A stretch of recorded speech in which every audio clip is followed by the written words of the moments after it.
দেশ বদলানোর কাজ শুরু হওয়ায় জনগণের চাহিদাও বদলেছে বললেন সংস্কৃতি উপদেষ্টা। এবং হাটহাজারীতে র্যাবের অভিযানে বিপুল পরিমাণ ইয়াবা সহ ৩ কারবারি গ্রেফতার।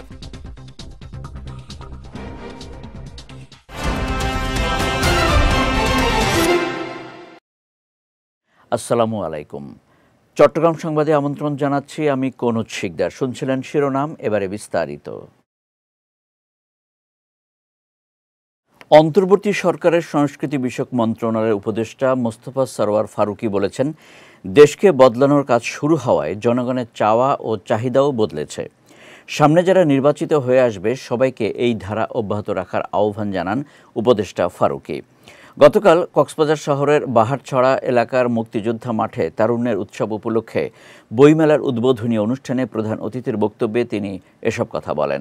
এ সময় জুলাই আগস্টের আন্দোলনে যারা প্রাণ বিসর্জন দিয়েছেন তাদের কারণে দেশের মানুষ আজ কথা বলার স্বাধীনতা পেয়েছে বলেও মন্তব্য করেন মোস্তফা সরওয়ার ফারুকী।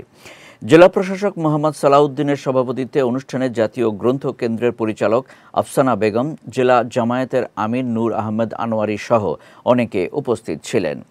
এর আগে বেলুন ও পায়রা উড়িয়ে বইমেলার উদ্বোধন করা হয়।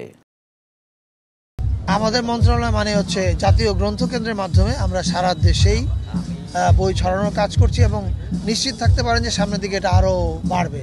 এই যেমন কক্সবাজারে এত বড় একটা মেলা হলো, সামনে আরও অন্যান্য জেলাগুলোতেও যাবে এটা।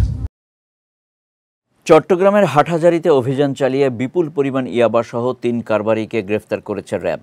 দুপুরে গণমাধ্যমে পাঠানো এক প্রেস বিজ্ঞপ্তিতে বিষয়টি নিশ্চিত করেন র্যাব ৭-এর ভারপ্রাপ্ত উপপরিচালক মোহাম্মদ সাদমান সাকিব। তিনি জানান, হাটহাজারী থানার চিকনদণ্ডী ইউনিয়নের চৌধুরীহাট এলাকায় ইয়াবা বিক্রির উদ্দেশ্যে অবস্থান করছে কারবারিরা। এমন সংবাদের ভিত্তিতে অভিযান চালিয়ে তাদের গ্রেফতার করা হয়। এ সময় তল্লাশি চালিয়ে তাদের কাছ থেকে ৪৪০ পিস ইয়াবা জব্দ করা হয়, যার আনুমানিক বাজার মূল্য প্রায় ১,৫০,০০০ টাকা। এ ঘটনায় জব্দকৃত আলামতসহ গ্রেফতারকৃতদের বিরুদ্ধে মামলা দায়ের করে সংশ্লিষ্ট থানায় হস্তান্তর করা হয়েছে বলেও জানিয়েছে র্যাবের এই কর্মকর্তা। রাঙামাটি কাউখালীতে অভিযান চালিয়ে ১০টি ইটভাটা বন্ধ ঘোষণা করেছে উপজেলা প্রশাসন। গতকাল সন্ধ্যা থেকে আজ দুপুর পর্যন্ত উপজেলার কলমপতি ও বেদবুনিয়া ইউনিয়নে এই অভিযান পরিচালনা করা হয়। বিষয়টি নিশ্চিত করে উপজেলার নির্বাহী কর্মকর্তা কাজী আতিকুর রহমান জানান, হাইকোর্টের নির্দেশনা অনুযায়ী অভিযান চালিয়ে 10টি ইটভাটা বন্ধ ও ২.৫ লাখ টাকা জরিমানা করা হয়। এ সময় ফায়ার সার্ভিসের সাহায্যে ইটভাটার জ্বলন্ত চুল্লির আগুন নিভিয়ে দেওয়া হয় বলেও জানান উপজেলা নির্বাহী কর্মকর্তা।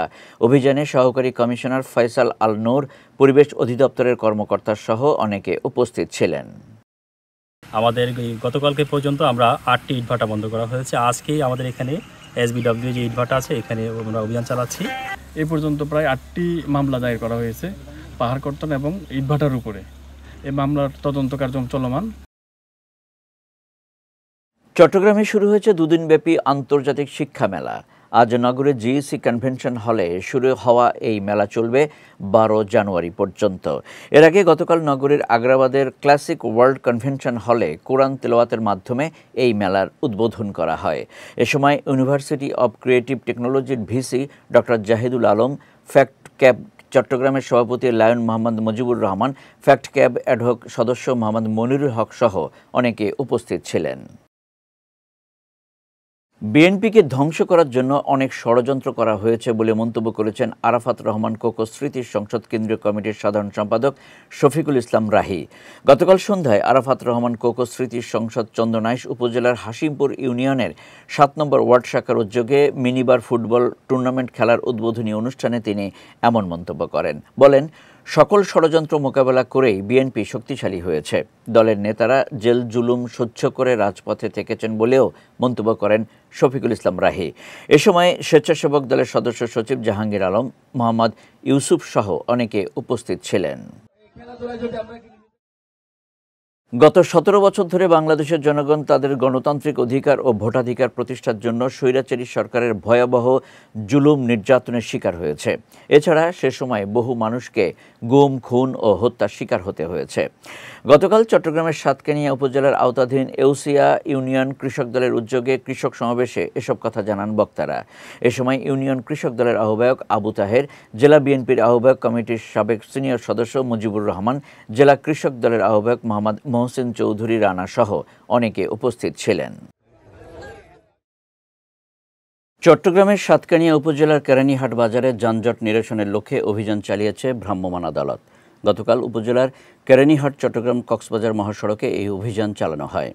এ সময় লাইসেন্সবিহীন মোটরযান চালানো এবং অবৈধ গাড়ি পার্কিংয়ের দায়ে 6টি মামলায় 4,500 টাকা জরিমানা করা হয়। বিষয়টি নিশ্চিত করে ভ্রাম্যমাণ আদালতের নির্বাহী ম্যাজিস্ট্রেট জনাব মিল্টন বিশ্বাস জানান, জনসচেতনতা তৈরির লক্ষ্যে প্রাথমিকভাবে এই অভিযান চালানো হয়েছে। অভিযানকালে পরবর্তীতে কেউ আইন অমান্য করলে তার বিরুদ্ধে কঠোর পদক্ষেপ নেওয়া হবে বলেও হুঁশিয়ারি দেন তিনি। আগামীর পৃথিবী হবে আর্টিফিশিয়াল ইন্টেলিজেন্স ভিত্তিক প্রজন্মের বিশ্ব, তাই এআই ভিত্তিক বিশ্বের জন্য তরুণদের প্রস্তুত করতে হবে জানিয়েছেন চট্টগ্রাম প্রকৌশল ও প্রযুক্তি বিশ্ববিদ্যালয়ের ভাইস চ্যান্সেলর অধ্যাপক ডক্টর মাহমুদ আব্দুল মতিন ভূঁইয়া। গতকাল বিকেলে চুয়েটের আইটি বিজনেস ইনকিউবেটরের মাল্টিপারপাস অডিটোরিয়ামে আয়োজিত activation program on digital skill trainee শীর্ষক ট্রেনিংয়ে তিনি একথা জানান। বলেন, তরুণদের চিন্তা, গবেষণা, বিচার বিশ্লেষণ, অনুধাবন ও উদ্ভাবন শক্তি বৃদ্ধি করার সক্ষমতা বাড়াতে হবে। চুয়েটের আইটি বিজনেস ইনকিউবেটর ও আইআইসিটি এর পরিচালক অধ্যাপক ডক্টর মোহাম্মদ মশিউল হকের সভাপতিত্বে এ সময় বিশেষ অতিথি ছিলেন বাংলাদেশ কম্পিউটার কাউন্সিলের housing project director Mohammad Sakhawat Hossain. Fatikchhari উপজেলা প্রেস ক্লাবের আয়োজনে উপজেলা সহকারী কমিশনার মোহাম্মদ মেজবাহ উদ্দিনের বদলিজনিত বিদায় উপলক্ষে সংবর্ধনা ও 25 সালের বর্ষপঞ্জির মোড়ক উন্মোচন অনুষ্ঠান সম্পন্ন হয়েছে। গতকাল সন্ধ্যায় উপজেলা পরিষদের বীর মুক্তিযোদ্ধা জহিরুল হক মিলনায়তনে এই অনুষ্ঠানের আয়োজন করা হয়। ফটিকছড়ি উপজেলা প্রেস ক্লাবের সভাপতি আহমদ আলী চৌধুরীর সভাপতিত্বে এতে প্রধান অতিথি ছিলেন উপজেলা নির্বাহী অফিসার মোহাম্মদ মোজাম্মেল হক চৌধুরী। সংবর্ধিত অতিথি ছিলেন সহকারী কমিশনার মোহাম্মদ মেজবাহ উদ্দিন। এছাড়া বিশেষ অতিথি ছিলেন উপজেলা প্রকৌশলী তন্ময় নাথ, উপজেলা শিক্ষা অফিসার ইন্সট্রাক্টর হুসাইন মোহাম্মদ ইমরান সহ অন্যান্যরা। অনুষ্ঠানে মোহাম্মদ মেজবাহ উদ্দিনকে সম্মাননা ক্রেস্ট ও ফুলেল শুভেচ্ছা জানানো হয়। চট্টগ্রাম নগরের লালদিঘি ময়দানে দুদিনব্যাপী পবিত্র তাফসিরুল কোরআন মাহফিল শুরু হয়েছে। গতকাল মাহফিলের প্রথম দিনে হাজারো মানুষের সমাগম ঘটে। এ সময় মাহফিল প্রস্তুতি কমিটির আহ্বায়ক সৈয়দ মসিহুদ্দৌলা, আহলে সুন্নাত ওয়াল জামায়াতের চেয়ারম্যান কাজী মুইনুদ্দিন আশরাফি, আন্তর্জাতিক বক্তা গিয়াসউদ্দিন তাহিরি সহ অনেকে উপস্থিত ছিলেন। মাহফিলে বক্তারা মানুষে মানুষের সম্প্রীতি প্রতিষ্ঠায় কোরআন সুন্নাহর নির্দেশনা দেন। বিএনপি চেয়ারপারসন বেগম খালেদা জিয়ার সুস্থতা কামনা করে দোয়া মাহফিল ও এতিম শিক্ষার্থী সহ পথচারীদের মাঝে খাবার বিতরণ করেছে চট্টগ্রাম রাউজানের 12 নম্বর উরকিরচর ইউনিয়নের 7 নম্বর ওয়ার্ড বিএনপি। গতকাল বিতরণকালে বিএনপি নেতা শাহাবুদ্দিনের সভাপতিত্বে ও ছাত্রদল নেতা ওসমানের সঞ্চালনায় এই কার্যক্রমে উপস্থিত ছিলেন প্রবাসী বিএনপি নেতা নাজিমউদ্দিন, সাবেক যুবদল নেতা মোহাম্মদ আলমগীর, বিএনপি নেতা ইলিয়াস জাবেদ সহ অনেকে। বর্ণাঢ্য আয়োজনের মধ্য দিয়ে চট্টগ্রামের নৃত্য শিক্ষা প্রতিষ্ঠান Odissi and Tagore dance movement centre চট্টগ্রামের 25তম রজত জয়ন্তী উপলক্ষে ওড়িশি শিল্পী গুরু পৌশালী মুখার্জির স্মরণসভা অনুষ্ঠিত হয়েছে। গতকাল সন্ধ্যায় জেলা শিল্পকলা একাডেমিতে প্রতিষ্ঠানের মুখ্য উপদেষ্টা প্রমা অবন্তীর সভাপতিত্বে অতিথি হিসেবে উপস্থিত ছিলেন অনুবাদক ও সাহিত্যিক আলম খোরশেদ, নৃত্যশিল্পী মানসী দাস তালুকদার এবং নাট্যকার ও নির্দেশক সঞ্জীব বড়ুয়া। অনুষ্ঠানে আজীবন সম্মাননায় ভূষিত করা হয় প্রমা অবন্তীর প্রথম নৃত্য শিক্ষাগুরু সীমা মুৎসুদ্দিকে। এ সময় প্রতিষ্ঠানটির শিক্ষার্থীরা উপস্থিত ছিলেন। চট্টগ্রাম সংবাদ শেষ করার আগে শিরোনামগুলো দেখে নিচ্ছি আরও একবার।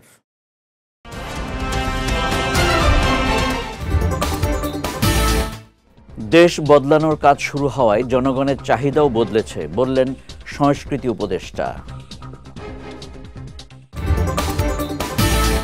এবং হাটহাজারীতে র্যাবের অভিযানে বিপুল পরিমাণ ইয়াবা সহ 3 কারবারি গ্রেফতার।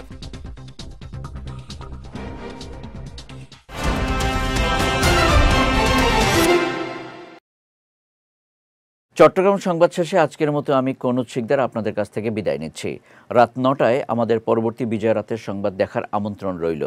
এছাড়াও আজকের চট্টগ্রাম সংবাদের ভিডিও দেখতে পারেন আমাদের ইউটিউব এবং ফেসবুক পেজে। আমাদের ইউটিউব হলো youtube.com/BJTVOfficial এবং আমাদের ফেসবুক পেজ হলো facebook.com/BJTVLimited। এতক্ষণ সঙ্গে থাকার জন্য ধন্যবাদ সবাইকে।